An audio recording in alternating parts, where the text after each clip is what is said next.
Hey everyone, and welcome back to Hosted by AI, the podcast where we break down big global stories, cut through the noise, and bring you sharp insights in a world that rarely hits pause. Today, we're zooming in on a headline that's more than just a headline. It's a high-stakes showdown between two economic giants. I'm talking about the U.S.-China trade war, and how this time China might just be holding the winning hand. Let's set the scene. On April 9, 2025, Donald Trump, the once and possibly future President of the United States, escalated the trade war with a bold move. He slapped a 125% tariff on Chinese goods. That brought the total tariff rate on certain imports from China up to a jaw-dropping 145%. His reasoning?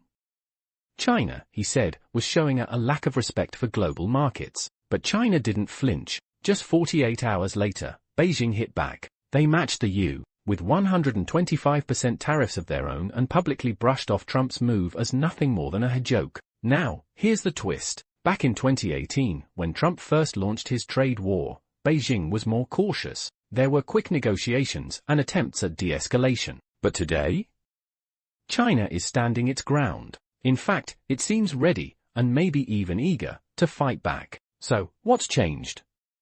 Let's rewind and take a look at the big picture. In 2018, the U.S. was one of China's largest customers, responsible for almost 20% of Chinese exports. That gave Washington massive leverage, but fast forward to 2025, and that number has shrunk to just 12. Why?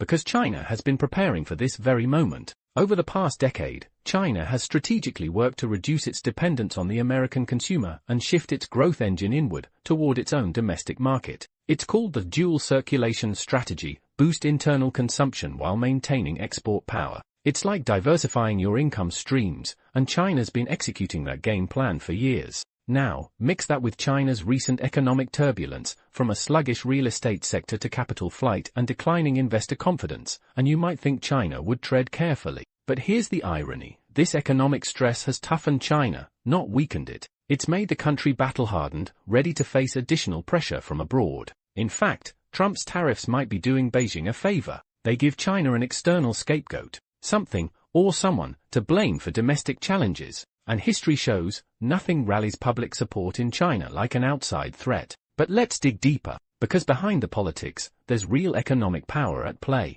You may have heard that U.S. imports from China are down. But what's often overlooked is this: the supply chains haven't really left China. They've just become more creative. Chinese components are still finding their way into American products, just rerouted through third-party countries like Vietnam or Mexico. So even when you see made in Vietnam or assembled in Mexico, chances are parts of those products still originated in China. In fact, in 2022, the U.S. depended on China for over 500 key product categories, from electronics to pharmaceuticals to machinery. That's nearly 4 times the level of dependence in 2000. Meanwhile, China's dependence on U.S. products? It's been cut in half. So while Trump's trade war might look like it's hurting China, the reality is far more complex. And China's not just playing defense, it's going on the offensive. Let's talk about rare earths, those obscure-sounding minerals that power everything from smartphones to electric cars to missile systems. China controls over 70% of the world's rare earth supply and more than 3/4 of what the U.S. imports. If China decides to cut off or limit those exports, that's not just a trade issue, it's a national security crisis for the United States. In March and April of this year, China added 27 major U.S. defense firms to its export control list. That's more than a slap on the wrist, that's a strategic warning shot. Then there's agriculture. In a bold move, China revoked import licenses for 3 massive U.S. soybean exporters. Keep in mind, China buys about half of all U.S. soybeans, and most of that comes from Republican-heavy states. That's not just economic retaliation, it's targeted political pressure. And in the tech space?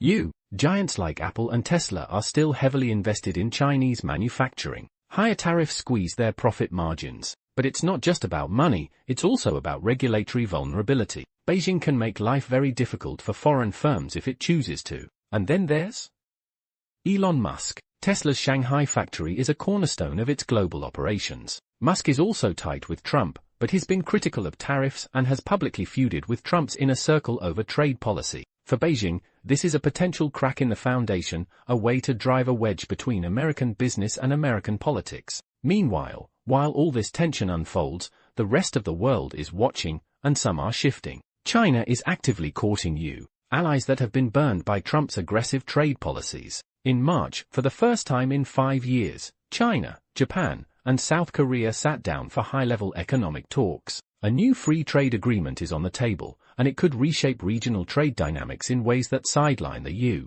In Southeast Asia, Trump's blanket tariffs have upset key manufacturing partners. China sees an opening. Xi Jinping quickly scheduled diplomatic visits to Vietnam, Cambodia, and Malaysia, hoping to strengthen ties and build an alternative economic order, one that doesn't revolve around Washington. Even Europe is tilting. On April 8, the president of the European Commission had a cordial call with China's premier. They both slammed protectionism and agreed to push for fair trade. A day later, the EU announced retaliatory tariffs of its own. They haven't implemented them yet, but the signal is clear: patience is wearing thin. Now think about what this means for the global order. Trump's tariffs were meant to isolate China, but the unintended consequence?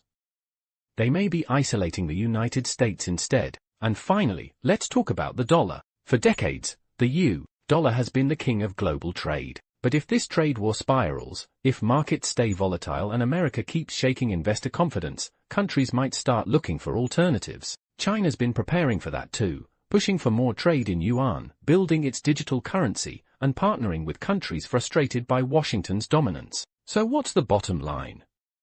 Yes, this trade war is costly for China, but it's not 2018 anymore. Beijing has been preparing, calculating, and positioning itself for this very moment. It's found ways to adapt, and now, it's pushing back, not from a place of weakness, but from strategic strength. Trump may think he's cornering China, but in the long game of geopolitics, it looks more and more like China's holding the winning hand. Thanks for tuning in to Hosted by AI. If today's episode gave you something new to think about, share it, review it, and hit that follow button. We're here every week to decode the biggest stories shaping our future. I'm your host, and I'll see you next time. Audio Jungle.